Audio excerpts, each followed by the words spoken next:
تو حضرت عمر کو ذرا سا احساس ہوا، کہنے لگے یا رسول اللہ کہ مجھے بھی اجازت ہے؟ کہ ہاں مجھے بھی اجازت، آپ کو بھی اجازت ہے۔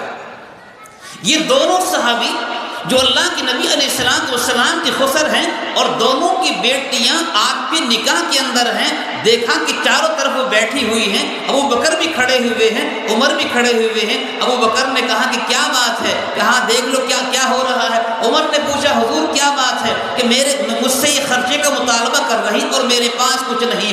یہ دونوں کے دونوں لوگ، امت کے لوگوں، اگر اپنی بیٹیوں کی زندگی میں خوشحالی چاہتے ہو تو اس طرز کو اختیار کرو۔ ابو بکر کھڑے ہوئے اور کھڑے ہونے کے بعد میں عائشہ کی گردن کو پکڑا، اچھا کیا تو اللہ کے نبی سے خرچے کا مطالبہ کرتی؟ خبردار اگر آئندہ مطالبہ کیا، جو کچھ دے دے اس کو لے لو، جو نہ دے اس کو مت۔ عمر فاروق کھڑے ہوئے اور کھڑے ہونے کے بعد میں اپنی بیٹی حفصہ کے پاس ان کی دونوں شانے، دونوں کندھے پر دبوچا، کہا کہ تیری ہمت کہ اللہ کے نبی کے سامنے تو اپنی زبان کو کھولے۔ دونوں کے دونوں باپ ہیں، دونوں کی بیٹیاں ہیں۔ میرے بھائیوں، جب دیگر ازواج مطہرات نے اس امن کو دیکھا تو بھاگ کر پردے کے پیچھے چلی گئی۔ مجھے بتاؤ، نظر انصاف سے بتاؤ، اگر ہم یہ اپنی بچوں کو سمجھائیں کہ بیٹا آج تک تو ہماری تھی، اب تو وہاں جا رہی ہے، جس طرح سے تو نے ہماری خدمت کی وہ بھی تیرے ماں باپ ہیں۔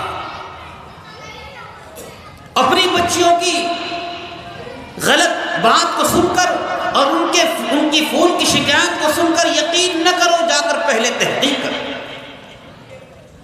اپنی بچیوں کو سمجھاؤ اور بچی سے ان کے خسر کے سامنے، ان کی ساس کے سامنے کہہ دو کہ جس طرح یہ میری بیٹی ہے، تمہاری بھی بیٹی، اگر کوئی شکایت ہو تمہیں پورا حق ہے، جو چاہو اس کو سزا دو، کل کو فون نہیں آ سکتا، یاد رکھو۔ آج کل جھگڑے ہو رہے ہیں، زمین فروخت ہو رہی ہیں، کسی نے جہیز کا مقدمہ کر دیا، اس کی زمین فروخت ہو رہی ہے، کسی بیٹی نے ذرا سے کپڑے پھاڑ لیے، اس کی زمین فروخت ہو رہی۔ مسلمانوں، خدا کے واسطے شریعت پر آ جاؤ، تمہاری زندگی اسی میں ہے، تمہاری جان اسی میں بچنی ہے۔ اگر تم اس سے خلاف ورزی کرو گے اور ہٹو گے، یاد رکھو دنیا میں برباد ہوگے جیسا کہ ہو رہے ہو، اور آخرت کے اندر ذلت ہوگی۔ آخری بات عرض کر رہا ہوں، قرآن کریم نے ارشاد فرمایا